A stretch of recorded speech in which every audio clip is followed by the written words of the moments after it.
A woman stands at a port, staring out at a ship as it crests the horizon. She's distraught. She's been deceived and abandoned by her own son.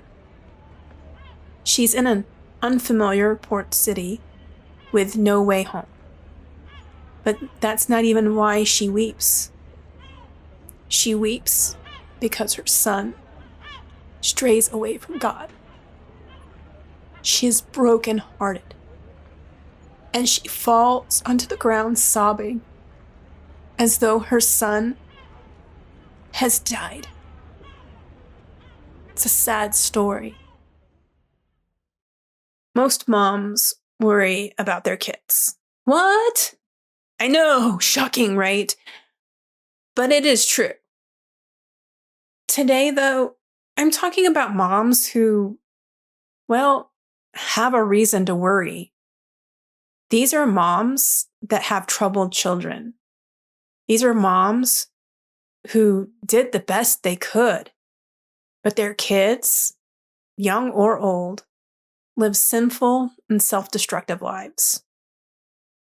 I understand how these moms feel more than you could ever know. It can be easy to fall into a pattern of something called toxic shame. This is where we take on the shame and guilt of things that we're not actually responsible for. It's easy to find yourself on your knees, sobbing to the Lord, "Please intervene." And it's easy to find yourself feeling like your prayers aren't being answered. To feel like that woman on the pier. So, meet Saint Monica. Saint Monica is an amazing woman who lived in the 4th century in North Africa. She was a devout Christian, but she was married to a pagan man with, well, a bad temper. She grieved for her children often because her husband would not let her baptize her kids. But there was one particular son who grieved her greatly as he grew into adulthood. He was generally lazy, liked to party, and loved women. When her son decided to go to Rome to continue his education and to teach, Monica begged him not to go.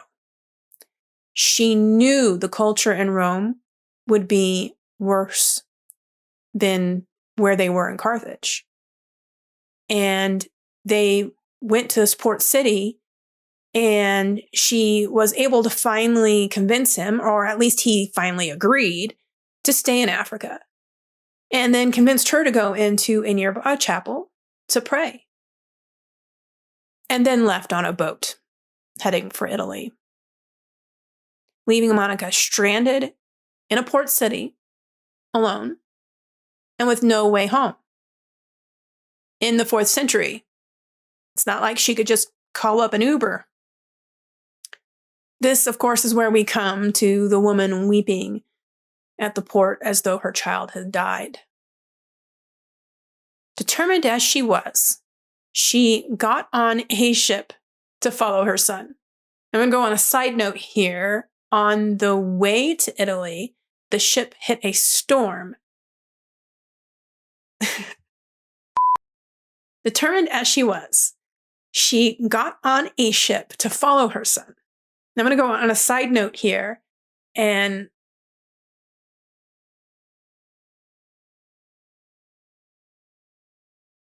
so the ship hit a storm, and it had the crew in a panic.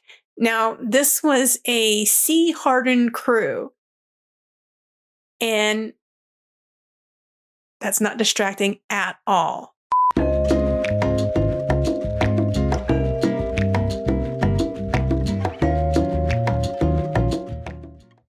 Determined as she was, she got on a ship to follow her son. I'm going to go on a side note here and let you know that on the way to Italy, the ship hit a storm that was so bad it had the crew in a panic.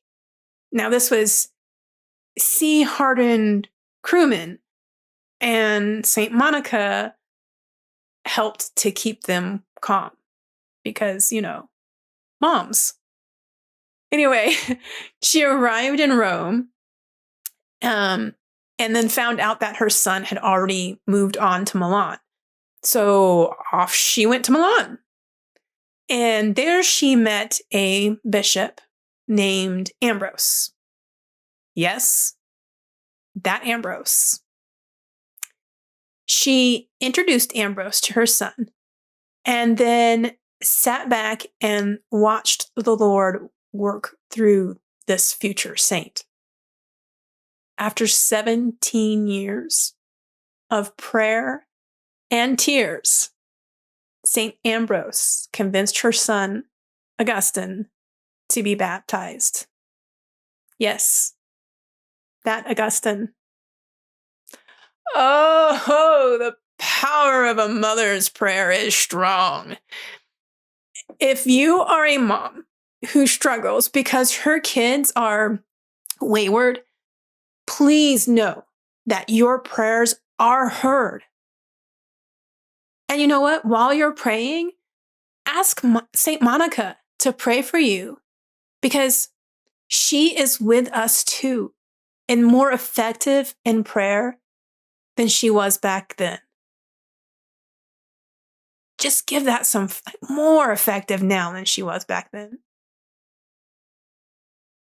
In the Gospel of Luke, Jesus tells a parable in which a widow continually asks for vindication from a judge who repeatedly tells her no. She persists, and the judge eventually gives in to her request. Jesus then asks, "And will not God vindicate his elect, who cry to him day and night?" He encourages us to be persistent in our prayer.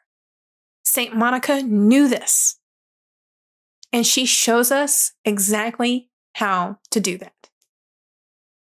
If you would like to read more on this incredible saint, I recommend St. Monica and the Power of Persistent Prayer, and I will put the link in the description.